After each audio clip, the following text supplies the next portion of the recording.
Bismillahirrahmanirrahim. Assalamualaikum warahmatullahi wabarakatuh. Kami dari kelompok 3 akan mempresentasikan materi mengenai kompresi citra, kompresi audio, dan video.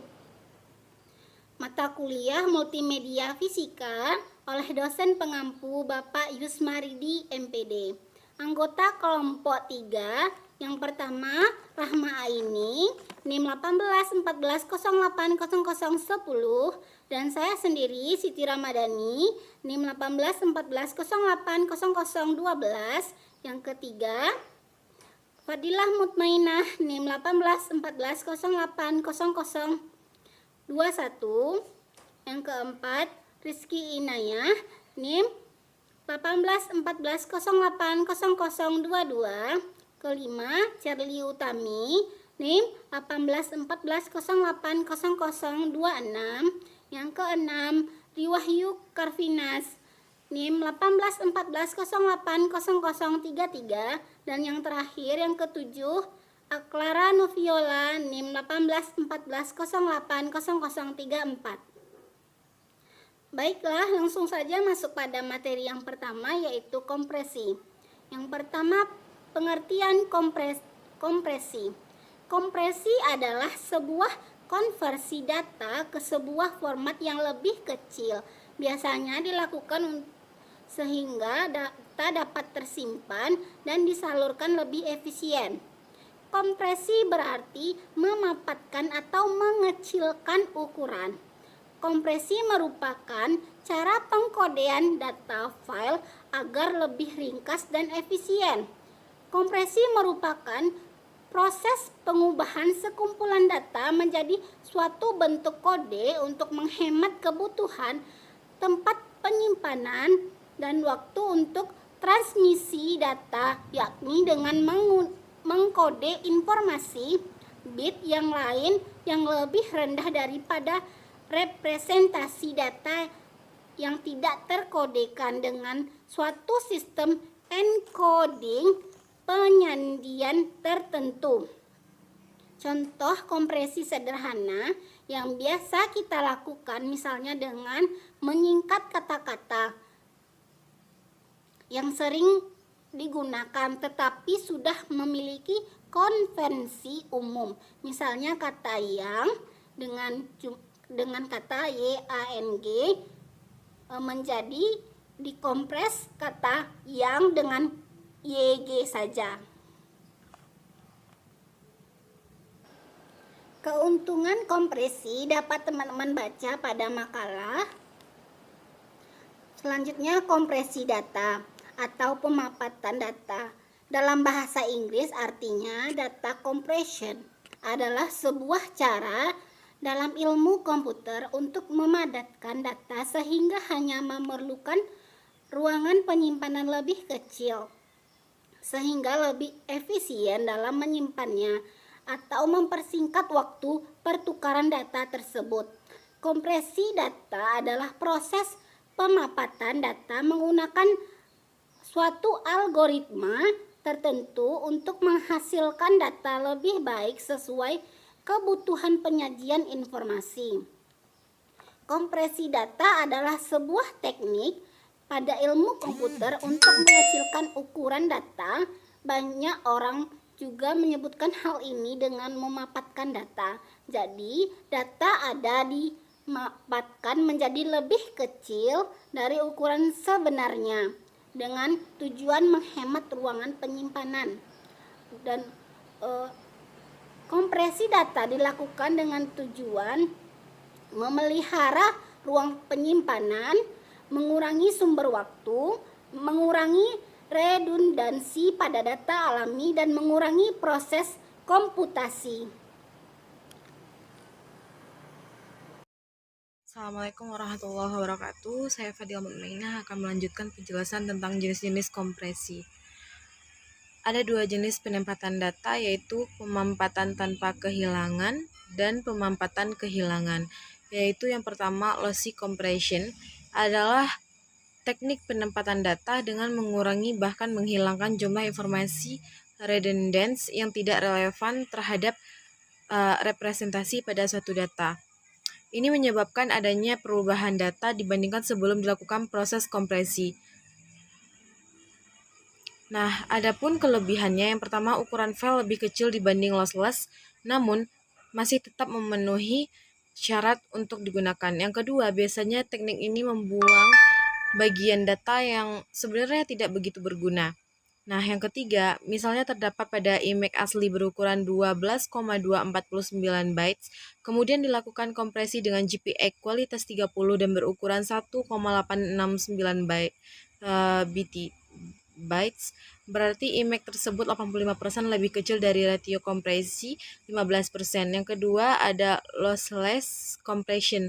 Ini adalah memiliki derajat kompresi yang lebih rendah, tapi dengan akurasi data yang terjaga antara sebelum dan sesudah proses kompresi. Kompresi ini dilakukan untuk data penting yang memiliki informasi aktual. Kompresi ini cocok untuk basis data, dokumen. Pada lossless compression ini tidak diizinkan ada byte yang hilang dari data pada proses kompresi sehingga rasio kompresi sangatlah kecil. Adapun kelebihannya yaitu ketepatan proses dokumentasi data dari hasil dokompresi tetap sama dengan data sebelum dikompres. Nah, secara umum kompresi data terdiri dari dua kegiatan besar, yaitu modeling dan coding. Adapun proses dasar dari kompresi adalah menentukan serangkaian bagian dari data, mengubahnya menjadi kode dari stream of symbol ke stream of kode. Jika proses kompresi efektif, maka hasil dari system of kode akan lebih kecil dari segi ukuran daripada stream of symbol. Nah, keputusan untuk mengidentifikasi simbol tersebut dengan kode tertentu adalah inti dari proses modeling, yaitu coding, yang mana prosesnya menggunakan ASCII atau EBDIC yang merupakan standar dalam proses komputasi, memberikan kelemahan mendasar apabila dilihat dari paradigma kompresi data. Nah, yang kedua ada modeling, yaitu dari sebuah mobil, maka modeling adalah mesinnya. Sebaik apapun algoritma untuk melakukan codingan tanpa modal atau model yang baik, kompresi data tidak akan pernah terwujud. Assalamualaikum warahmatullahi wabarakatuh. Perkenalkan, nama saya Riwahi Fartinas, NIM 1814080033 dari jurusan Tadris IPA Fisika ABP 18 dari kelompok 3. Baiklah, di sini saya akan menjelaskan atau melanjutkan kembali tentang poin yang B, kompresi citra, yang sebelumnya telah dibahas tentang kompresi data dari rekan saya, yaitu Siti Ramadhani. Baiklah, saya akan menjelaskan poin yang kedua, yaitu tentang kompresi citra. Untuk yang pertama yang akan dibahas yaitu tentang pengertian kompresi citra. Citra adalah representasi gambaran, kemiripan atau imitasi dari suatu objek. Citra sebagai keluaran suatu sistem perekaman data dapat bersifat optik berupa foto, bersifat analog berupa sinyal-sinyal video seperti gambar pada monitor televisi, atau bersifat digital yang dapat langsung disimpan pada suatu media penyimpanan. Citra digital adalah citra yang dapat diolah oleh komputer. Citra adalah gambar pada bidang dua dimensi yang dihasilkan dari gambar analog dua dimensi dan kontinus menjadi gambar diskret. Melalui proses sampling, gambar analog dibagi menjadi M baris dan N kolom sehingga menjadi gambar diskret. Bisa teman-teman lihat di dalam makalah gambar 1, yaitu gambar tentang koordinat citra digital terhadap sumbu X dan Y suatu bidang dua dimensi. Selanjutnya, citra terbagi atas 3 macam, yaitu citra hitam putih, hanya ada 2 warna. Tiap piksel hanya memuat informasi sebanyak 1 bit, 0 atau sampai 1. Yang kedua, citra grayscale, berupa gradasi warna abu-abu sebanyak 256 warna. Tiap piksel memuat informasi warna sebanyak 8 bit. Dan selanjutnya yang ketiga, citra warna, berupa gradasi warna mulai dari 256 warna sampai 16 juta. Tiap piksel bisa menyimpan informasi warna mulai dari 8 bit sampai dengan 24 bit. Citra 24 bit terdiri dari 3 komponen warna R, G, dan B. Bisa teman-teman lihat untuk contoh masing-masing dari citra yang disebutkan tadi. Selanjutnya, kompresi adalah proses untuk memperkecil ukuran suatu citra digital tanpa merubah isi atau informasi yang terkandung dalam citra digital tersebut. Kompresi data, terutama kompresi data 2 dimensi yang dapat dipresentasikan sebagai citra, telah banyak dilakukan. Beberapa penelitian telah melakukan survei berkaitan dengan metode serta efek dari kompresi data dengan informasi yang tersimpan di dalam data-data tersebut. Jadi, image compression atau yang disebut juga kompresi citra adalah proses untuk meminimalisasi jumlah bit yang mempresentasikan suatu citra sehingga ukuran data citra menjadi lebih kecil. Pada dasarnya, teknik kompresi citra digunakan pada proses transmisi data atau data transmission dan penyimpanan data atau yang disebut dengan data storage. Kompresi citra banyak diaplikasikan pada penyiaran televisi, penginderaan jarak jauh, remote sensing, komunikasi militer, radar, telekonferensi, pencitraan, kedokteran, dan lain-lain. Dalam teknik kompresi data, redundansi dari data menjadi masalah utama. Redundansi yaitu kejadian berulangnya data atau kumpulan data yang sama dalam sebuah database yang mengakibatkan pemborosan media penyimpanan. Kompresi data ditujukan untuk mereduksi penyimpanan data yang redundan. Atau dalam istilah lain, kompresi citra digital dilakukan untuk dengan cara meminimalkan jumlah bit yang diperlukan untuk mempresentasikan suatu data citra, namun seringkali kualitas gambar yang dihasilkan jauh lebih buruk dari aslinya karena keinginan kita untuk memperoleh rasio kompresi yang tinggi. Jadi kesimpulannya, kompresi citra adalah aplikasi kompresi data yang dilakukan terhadap citra digital dengan tujuan untuk mengurangi redundansi dari data-data yang terdapat dalam citra, sehingga dapat disimpan atau ditransmisikan secara efisien. Selanjutnya, pembahasan yang kedua yaitu tentang tipe-tipe kompresi citra. Untuk tipe yang pertama yaitu GIF. GIF singkatan dari Graphic Interchange Format. Dibuat oleh CompuServe pada tahun 1987 untuk menyimpan berbagai file bitmap menjadi file lain yang mudah diubah dan ditransmisikan pada jaringan komputer. GIF merupakan format citra web yang tertua yaitu mendukung kedalaman warna sampai 8 bit, 256 warna, menggunakan 4 langkah interlacing, mendukung transparansi, dan mampu menyimpan banyak image dalam satu file. Bit ordering LSB sampai MSB. Selanjutnya, kompresi GIF menggunakan teknik LZW. Gambar GIF yang berpola horizontal dan memiliki perubahan warna yang sedikit serta tidak bernoise akan menghasilkan hasil kompresan yang baik. LZW kurang baik digunakan dalam bi-level hitam putih dan true color. Format file GIF yaitu diantaranya ada 2. GIF 87A mendukung interlacing dan mampu menyimpan beberapa image dalam satu file. Ditemukan tahun 1987 dan menjadi standar. Kemudian yang kedua, GIF 89A, kelanjutan dari 87A dan ditambahkan dengan dukungan transparansi, mendukung teks dan animasi. Animasi GIF tidak ada standar bagaimana harus ditampilkan sehingga umumnya image viewer hanya akan menampilkan image pertama dari file GIF.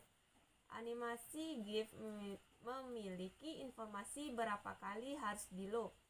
Tidak semua bagian dari animate GIF ditampilkan kembali, hanya bagian yang berubah saja yang ditampilkan kembali. Selanjutnya, tipe yang keempat yaitu PNG atau singkatan dari Portable Network Graphic. Digunakan di internet dan merupakan format terbaru setelah GIF, bahkan menggantikan GIF untuk internet image karena GIF terkena paten LZW yang dilakukan oleh Unish. PNG menggunakan teknik lossless dan mendukung yang pertama kedalaman warna 48 bit dan yang kedua tingkat ketelitian sampling 1248 dan 16 bit. Dan yang ketiga memiliki alpha channel untuk mengkontrol transparansi. Dan yang keempat teknik pencocokan warna yang lebih canggih dan akurat. Selanjutnya poin yang ketiga yaitu tentang teknik kompresi citra. Teknik kompresi citra terbagi dua yaitu lossy compression dan lossless compression. Yang pertama lossy compression, ukuran file citra menjadi lebih kecil dengan menghilangkan beberapa informasi dalam citra asli. Teknik ini mengubah detail warna pada file citra menjadi lebih sederhana tanpa terlihat perbedaan yang mencolok dalam pandangan manusia, sehingga ukurannya menjadi lebih kecil.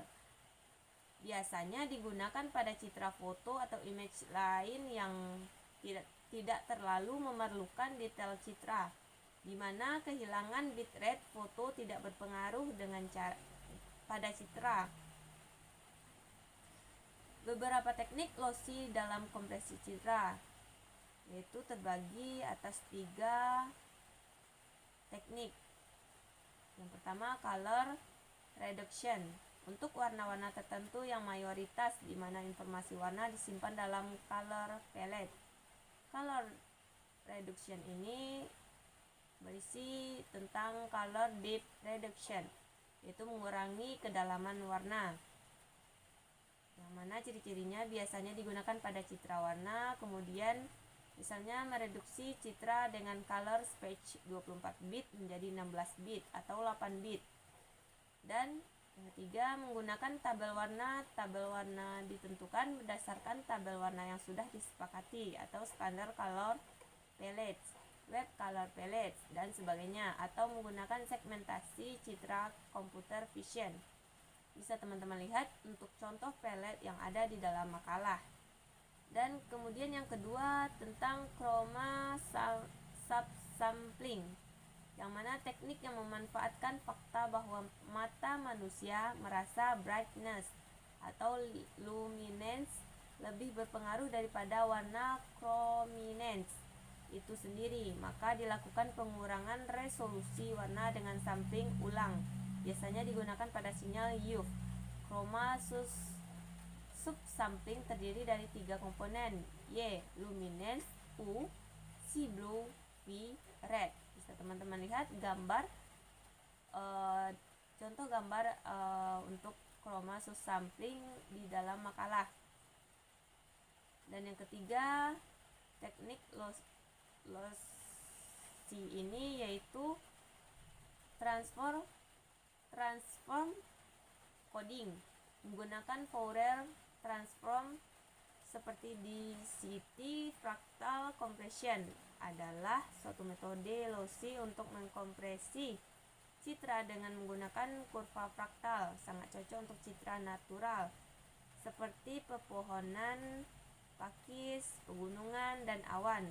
Fractal compression bersandar pada fakta bahwa dalam sebuah image terdapat bagian-bagian image yang menyerupai bagian-bagian image yang lain. Proses kompresi fraktal lebih lambat daripada JPEG, sedangkan proses dekompresinya sama. Kemudian untuk teknik yang kedua yaitu lossless compression. Teknik kompresi citra di mana tidak ada satupun informasi citra yang dihilangkan. Biasa digunakan pada citra medis.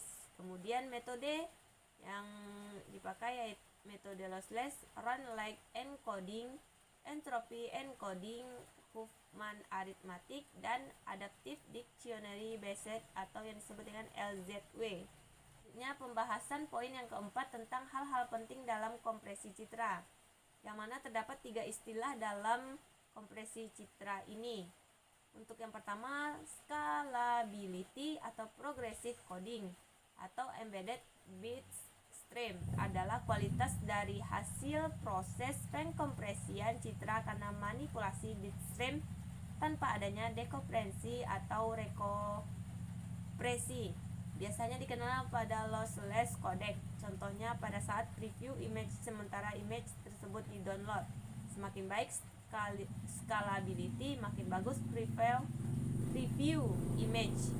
Tipe scalability yang pertama quality progressive, di mana image dikompres secara perlahan-lahan dengan penurunan kualitasnya. Kemudian yang kedua resolution progressive, di mana image dikompresi dengan mengkode resolusi image yang lebih rendah terlebih dahulu baru kemudian ke resolusi yang lebih tinggi.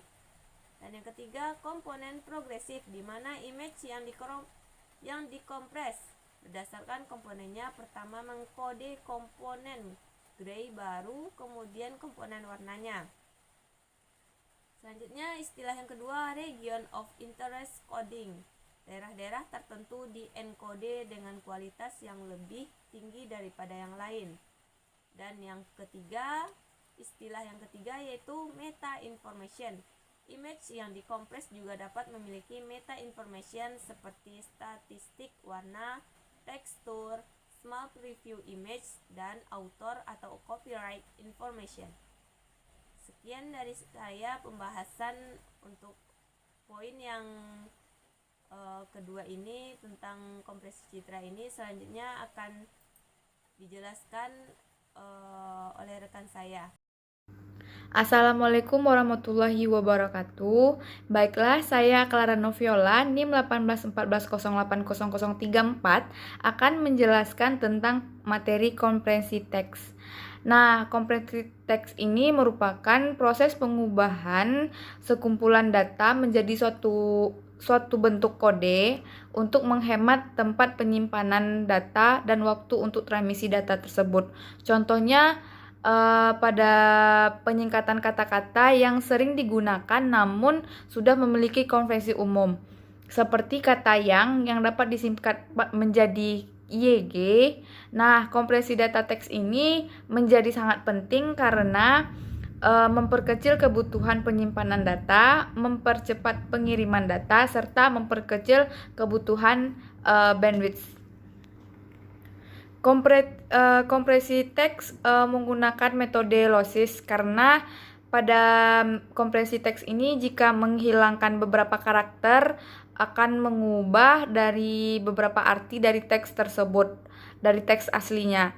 Nah, kompresi teks ini terbagi menjadi dua macam. Yang pertama, karakter based frequency counting, di mana di sana ada human encoding dan arithmetic encoding. Nah, yang dimaksud di sini merupakan salah satu metode yang paling lama dan paling terkenal dalam kompresi teks. Human encoding dan arithmetic encoding ini dibuat oleh mahasiswa MIT bernama David Hoffman. Dan yang kedua yaitu word based frequency counting, di mana label ZIV atau disingkat dengan menjadi LZ algorithm. Sekian penjelasan dari saya, semoga dapat bermanfaat. Assalamualaikum warahmatullahi wabarakatuh. Assalamualaikum warahmatullahi wabarakatuh. Nama saya Rizky Inayah, NIM 18140800022. Saya dari kelompok 3 multimedia. Dengan judul makalah kompresi akan menjelaskan mengenai kompresi video. Nah, kompresi video adalah kompresi data ke sebuah file atau format yang lebih kecil. Biasanya dilakukan agar dapat disimpan dan disalurkan dengan cara yang lebih efisien. Nah, proses pengembalian data yang sudah dikecilkan, yang sudah dikompres tadi disebut dengan dekompresi. Nah, jika data tersebut sama dengan hasil sebelumnya, sebelum dikompres, maka disebut dengan lossless. Nah, jika data yang dikompresi tersebut menghasilkan data yang lebih kecil disebut dengan lossy. Nah, biasanya format kompres video ini ada dua. Yang pertama lossy format. Nah, lossy format ini terbagi menjadi dua juga, yaitu 4-bit dan MP3.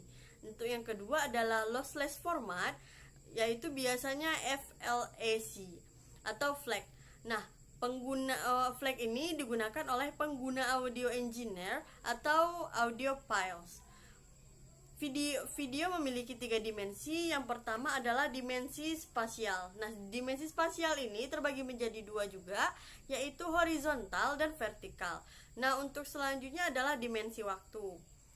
Data video memiliki 2 jenis. Yang pertama adalah redundansi spasial, yaitu warna dalam still image. Yang kedua ada redundansi temporal, yaitu perubahan antar frame. Nah, penghilangan redundansi spasial ini dilakukan karena mata manusia tidak terlalu dapat membedakan warna, sehingga image dalam video bisa dikompresi. Nah, untuk penghilangan redundansi temporal dilakukan dengan mengirimkan dan mengkode frame yang berubah saja. Yang berubah saja ini nanti dihilangkan, yaitu redundansi temporal. Sedangkan data yang sama masih tetap disimpan. Nah, teknik video coding ada 5 jenis. Yang pertama H261 dan H263. Yang kedua MPEG audio video. Yang ketiga MPEG 2, MPEG 4, MPEG 3. Dan yang terakhir adalah AAC atau Advanced Audio Coding. Sekian penjelasan dari saya, akan dilanjutkan oleh teman saya berikutnya. Assalamualaikum warahmatullahi wabarakatuh. Saya Cherry Utami, NIM 1814080026, akan melanjutkan presentasi saya yang mengenai kompresi audio. Kompresi audio ini adalah untuk mengecilkan atau mengurangi ukuran suatu file.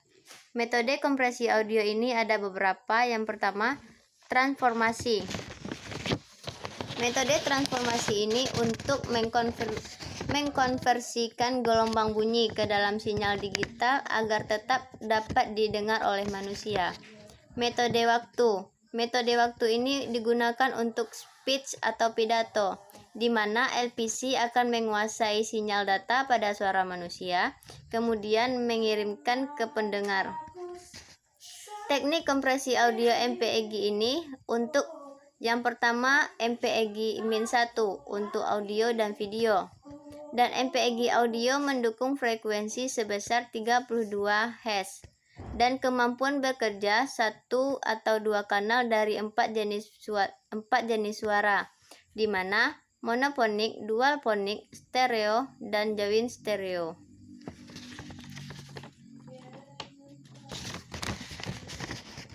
Algoritma MPEG audio ini ada beberapa. Yang pertama, menggunakan filter untuk membagi sinyal audio, memberikan pembatas pada masing-masing frekuensi yang telah dibagi-bagi. Jika sinyalnya terlalu rendah, maka tidak dilakukan encode pada sinyal suara. Diberikan bit untuk mengecek apakah data ini baik ataupun tidak untuk digunakan.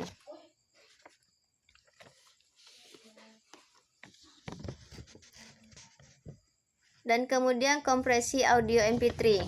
Ada beberapa karakteristik dari MP3 ini yang memanfaatkan kelemahan pendengaran manusia.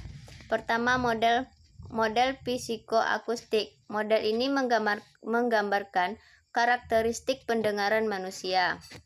Auditory masking. Model ini menggambarkan manusia tidak mampu mendengar pada frekuensi tertentu dengan amplitudo tertentu.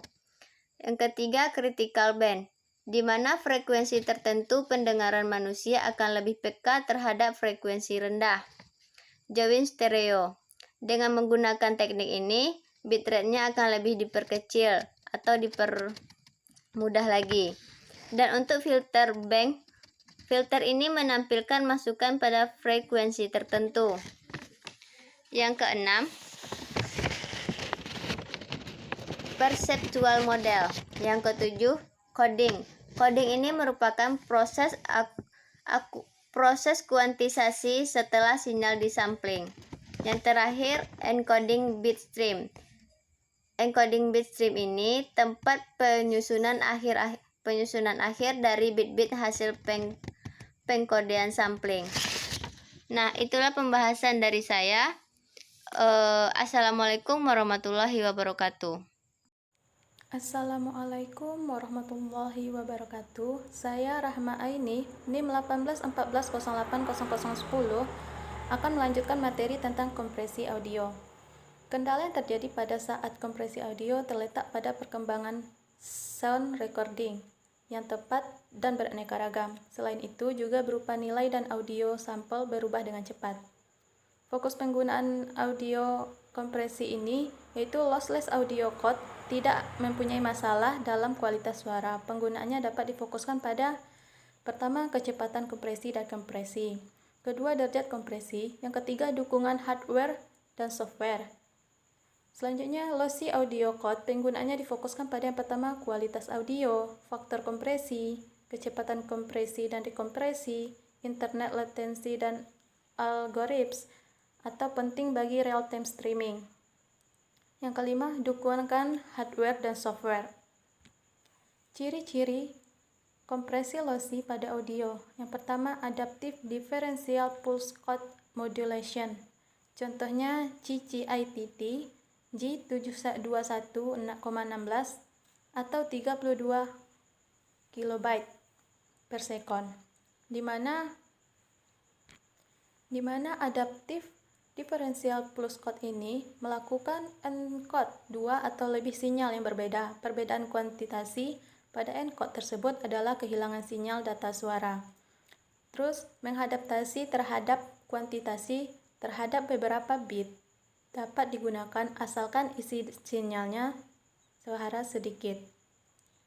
Yang kedua yaitu Linear Predictive Coding atau LPC, difungsikan untuk menyesuaikan sinyal data yang ada dengan sinyal suara manusia, kemudian mengirimkannya pada parameter model suara ke tempat tujuan, seperti sebuah komputer yang dapat berbicara dengan bahasa manusia dengan kecepatan 2,4 kbps.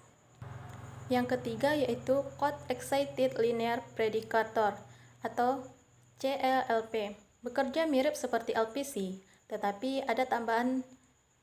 CLPT ini dapat memancarkan data suara yang salah, sedangkan PLC tidak. Contohnya mutu percakapan audio pada kecepatan 4,8 kbps.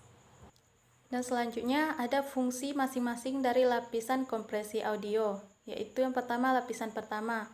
Fungsi dari lapisan ini adalah melakukan penyaringan pada tiap frame dengan model DCT dan melakukan pengelompokan terhadap sinyal yang mempunyai bandwidth yang sama.